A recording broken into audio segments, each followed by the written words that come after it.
Hey designers! Today we're going to gain practice with developing compositions. This activity will require you to create balance by building a design with radial symmetry in Adobe Spark.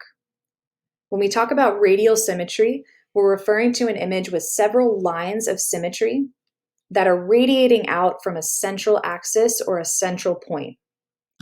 Each shape or icon, in Adobe Spark they refer to them as icons, but each shape is carefully placed so that if we were to fold this design across any of those lines of symmetry, it would be a mirror image, an exact copy on either side of any of those lines of symmetry.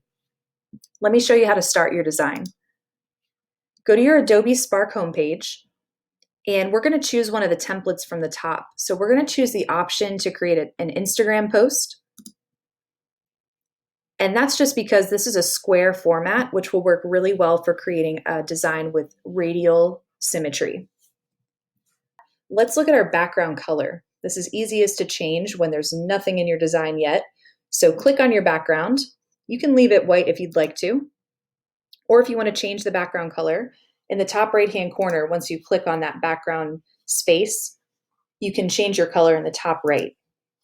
So there's a menu that'll pop up. You can click and drag around to choose what color you'd like. I think I'm going to choose some shades of blue for this design.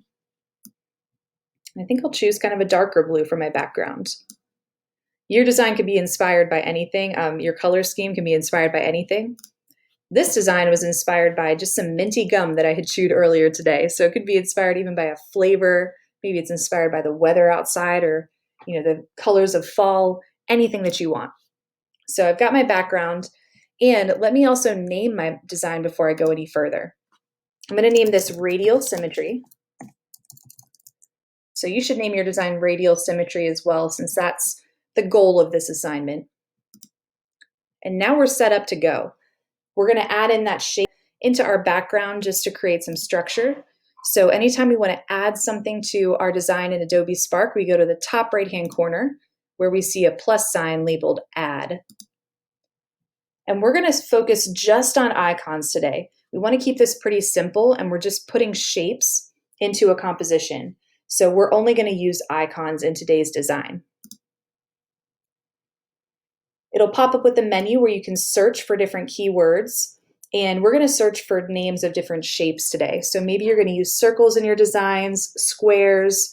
You could search for diamonds, rhombuses, ovals. Any kind of geometric shape will work really well for these designs. You do also want to keep in mind that we have these 4 lines of symmetry. So any shape that you choose, you want to kind of think about what's going to line up well with those lines of symmetry. So I chose an 8-pointed star because I have 8 different points where those lines are extending out. You could also just use a circle or a square, a diamond. Any of those will work well. I'm going to make this pretty large. It's going to fill up most of my background. And I'm going to change the color right away. I'm going with shades of blue. If you use the color palette at the top, you can click on a color and then you can just drag a little bit to make it a bit darker. You'll have kind of the same shade of blue or whatever color you're using. And I want to make sure that this shape is perfectly placed into the center of my design. Adobe Spark is going to help me to do that. So if I click and drag my shape slowly, you can see that these hot pink guidelines pop up on top of my design. Those guidelines are there to show me that I've placed an object in a landmark on my design or in my composition.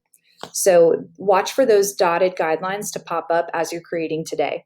If you move your shapes slowly, that's a great way. You'll kind of feel Adobe Spark snap your shapes into place. So now I have a background shape, and now I want to add in my lines of symmetry. So I'm going to go up to Add in the top right-hand corner one more time, and I'm going to click on Icon. And now I want to use, I just want to search for a line. You can use any of the lines that pop up here.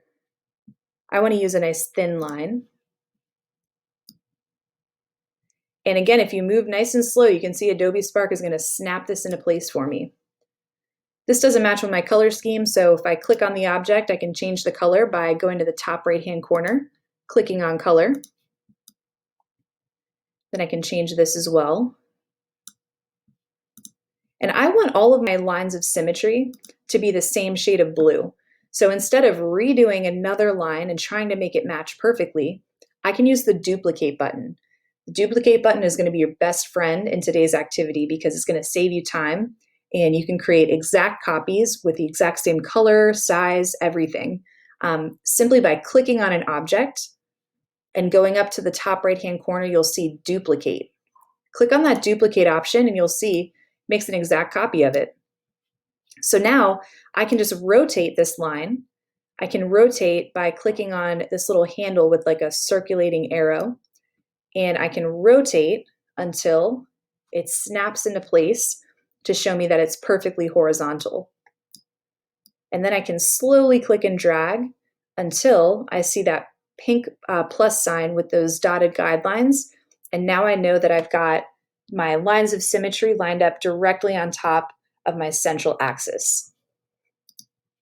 Now I just need to add my lines of symmetry diagonally. So I'm going to click one more time on one of these lines, and I'm going to duplicate again. And I'm going to begin to rotate that shape. And if I do it slowly, Adobe Spark will stop me when I reach 45 degrees. That's perfectly diagonal to cut my square in half from corner to corner. And my lines don't exactly extend to the edge, so I can always resize this. They do go out to that outer edge of my design. And I'm still looking at the central point there to try to line that up as perfectly as possible. I know I need to divide across diagonally the opposite way, so I'm going to duplicate, and then I'm going to use the option over here to flip horizontally. So not only can you duplicate, but you can also flip any object in your design vertically or horizontally. And now I've got some really great structure to work on top of. So you can see how I could add to this design by kind of starting in the middle and then just building shapes out from there, making sure that I'm placing them carefully within each of these empty spaces. So I can just go up to the top right-hand corner to add an icon. Maybe I want to continue to add diamonds to my design. And you can use any icons you'd like, but you want to kind of stick to the simple shapes. They're going to be the easiest ones to line up. And this activity is mostly about creating balance. So we don't want to get super fancy and take a ton of time on this. We want to work kind of quickly and stick to simple shapes. I can click and change this color right away. I actually do kind of like this greenish color.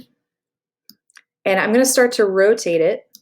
I'm going to start by lining it up with my diagonal lines of symmetry.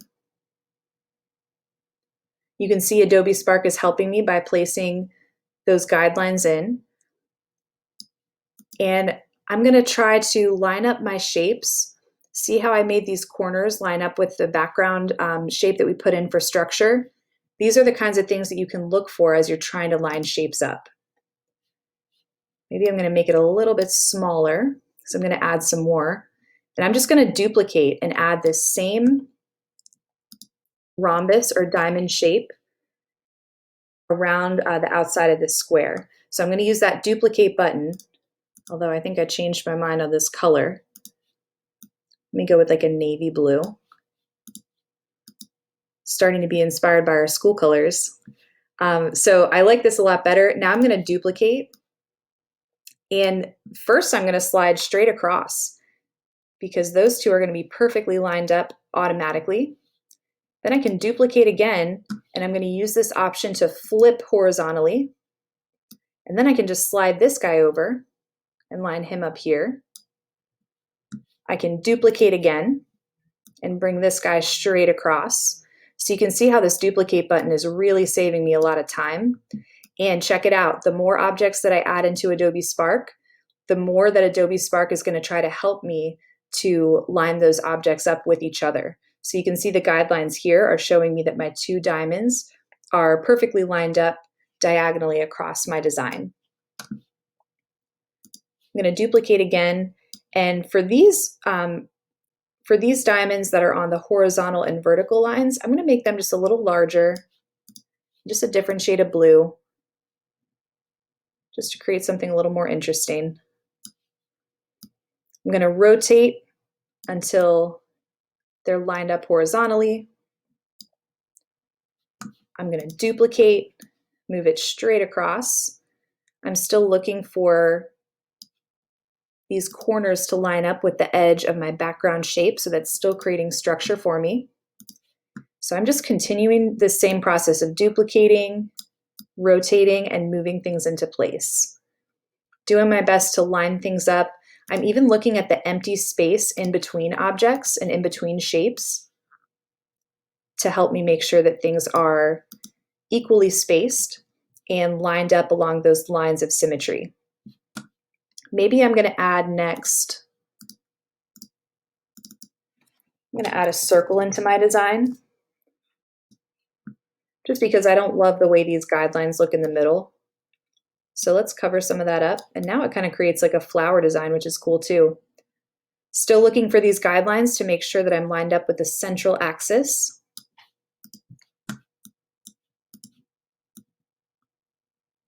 And just really working one shape at a time. So you can see how I could continue to build out from here. I already have 1, 2, 3, 4, 5, 6, 7, 8, 9, 10 shapes. So I'd only really need to add 2 more shapes to this design to meet the requirements. You can be as complicated as you'd like. You can add as many shapes as you'd like, as many colors as you'd like, but the minimum requirement is 12 shapes, and we want to make sure that they're all lined up as perfectly as possible. So before you download your design, when you think you're finished, take one more look really closely at all the details and see if there's anything else you can fine tune. I noticed this diamond is a little bit off center, or not quite lined up with the background here. So I'm going to scoot him up just a little bit. Really pay attention to those tiny details. And when you think your design is ready to go, when you're happy with your radial symmetry of your composition, to submit, you're going to go up to the top right-hand corner and download as a JPEG. Download as a JPEG, and you're going to submit that to the Canvas assignment. And that's how you create design with radial symmetry in Adobe Spark.